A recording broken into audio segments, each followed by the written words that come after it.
네, 광주를 대표하는 문화예술축제 광주 비엔날레가 지난주 개막했습니다. 전시회를 통해 국내 작가들의 다양한 작품을 만나고 또 문화예술의 방향성도 확인할 수 있는 기회인데요. 광주 비엔날레 재단 박양우 대표이사 모시고 자세한 얘기 나눠보겠습니다. 안녕하십니까? 네, 안녕하세요.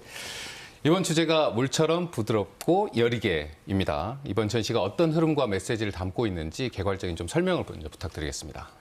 네, 방금 말씀드린 것처럼 이번에 주제가 물처럼 부드럽고 여리게로 이렇게 정했습니다. 그거는 도가 사상을 담은 도덕경에서 가져온 것인데요. 사실 물은 어떻게 보면 굉장히 부드럽고 여리지 않습니까? 네.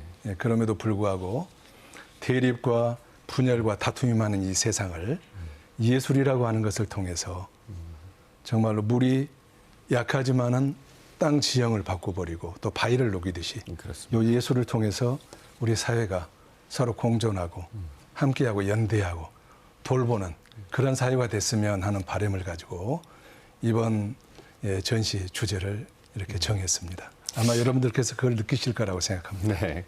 이번엔 특히 이제 전시 기간이 좀 늘었고 전시 네. 공간도 좀 확대가 된 것 같습니다. 네. 이번 전시에서 좀 새로워진 부분들을 좀 소개해 주신다면요. 기간이 우선 늘어났고요. 그다음에 우선 장소가 또 굉장히 많이 늘어났어요. 그러니까 여기 용봉동에 있는 우리 주전시관뿐만 아니고 외곽에 4군데의 주전시관이 있고 또 그것뿐만 아니라 9개의 국가관이 이렇게 만들어져서 그야말로 이번에는 공간이 굉장히 풍성해졌다. 이런 차이점이 있고요. 그러니까 새로운 작품을 볼 수 있다고 하는 것. 그게 아마 큰 차이점이라고 할 수가 있겠습니다. 네. 말씀하신 것처럼 자랑하고 싶으신 건 많으실 것 같아요. 네. 어쨌든 이게 광주라는 어떤 정체성을 또 드러내는 전시나 프로젝트들이 또 어떤 게 있는지 그것도 궁금합니다.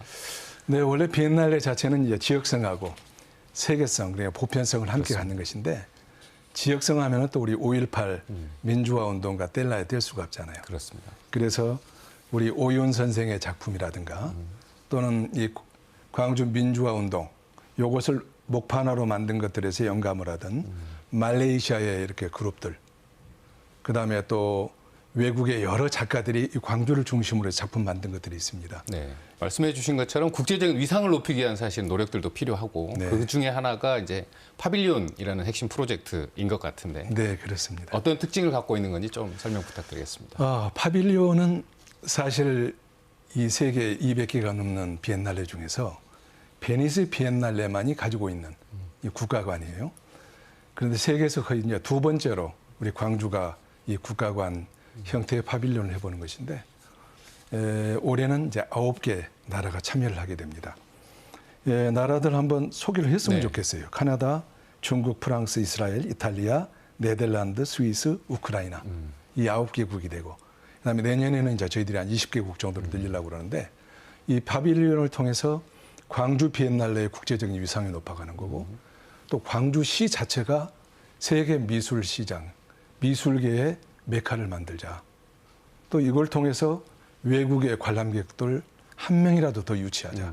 그걸 통해서도 지역 경제에도 기여를 하자. 네. 또 이런 의미가 있고요. 무엇보다도 다양한 각 나라의 독특한 미술을 봄으로 인해서 우리 광주 시민들 또 관람객들이 정말 가지각색의 미술품을 즐길 수 있다고 하는 것. 이게 또 가장 좋은 점이 아닌가 그렇게 생각이 됩니다. 네. 이번에 좀 예민한 질문을 하나 드려볼까 싶은데요. 네. 올해 신설된 광주 비엔날레 박서보 예술상이 조금 논란이 되고 있는 것 같습니다. 네. 민주화 운동을 외면했다는 인물의 이름으로 대표상을 주는 것, 또 이거에 대한 지적. 또 하나는 상금을 한 명에 몰아주면서 스타 작가를만 키우는 거 아니냐 이런 지적들이 나오고 있는데 이에 대해서는 어떤 답변 주시겠습니까? 네, 일단은 참 안타깝다고 생각을 합니다. 이 박서보 선생님은 누구나 알다시피 우리나라의 정말 대표적인 단색과 추상화의 대가 아니겠습니까? 또 세계적인 그런 미술가죠. 이제 그분이 광주 비엔날레 그리고 후학들을 위해서 사실 좋은 뜻으로 기부를 했고 그에 따라서 상을 마련한 것인데 어떻든 뭐 그것에 대해서 또 다른 의견들이 있다고 하는 것은 좀 안타깝다는 생각이 들어갑니다. 제 생각으로는 더 많은 분들이 좀 기부를 하셨으면 좋겠고요. 그래서 다양한 상들이 만들어졌으면 좋겠다. 그리고 다양한 지원 프로그램으로 활용됐으면 좋겠다 하는 그런 생각을 갖습니다. 다만 또 여러 가지 의견들 그것을 수용하는 것이 비엔날레이기 때문에 또 그런 의견 주신 분들 저는 의견도 고민하면서 저희가 경청해야 된다고 생각을 합니다. 그래서 그런 문제도 고민하면서 네. 또 좋은 방안을 마련해 보려고 하고 있습니다. 네. 마지막 질문 드려보겠습니다. 벌써 두 번째 비엔날레 재단 대표직을 맡게 되셨어요. 네. 그래서 이제 여러 전문가로서 그동안의 광주 비엔날레를 지켜보면서 아쉬움도 분명히 있으셨을 것 같고 그런 점에서 광주 비엔날레는 어떤 방향성으로 나가면 좋겠다 이런 어떤 좀 생각도 있으실 것 같은데 그에 대해서는 좀 의견 주시죠. 예술에서 등수라는 것은 그렇죠. 참 찾기 힘들지만 그래도 세계 5대 비엔날레에 만족하지 아니하고 저는 이미 세계 3대 비엔날레는 최소한 됐다고 생각을 하는데 네. 정말 확고하게 세계 2대, 3대 비엔날레로서의 위상을 가졌으면 좋겠다. 그런 바람이 있고요. 무엇보다도 세계 미술가들이 적어도 광주에서 미술다운 미술을 전시하는, 선망하는 네. 정말 그런 비엔날레가 됐으면 좋겠다. 그리고 광주 비엔날레가 세계 미술계를 정말 선도하는 그런 비엔날레. 그러므로 인해서 비엔날레의 위상만 높아지는 것이 아니라 우리 광주라고 하는 이 지역이, 광주가 세계 미술계에서 중심 도시가 됐으면 좋겠다. 거기에 기여하는 광주 비엔날레가 됐으면 좋겠다는 바람이 있습니다.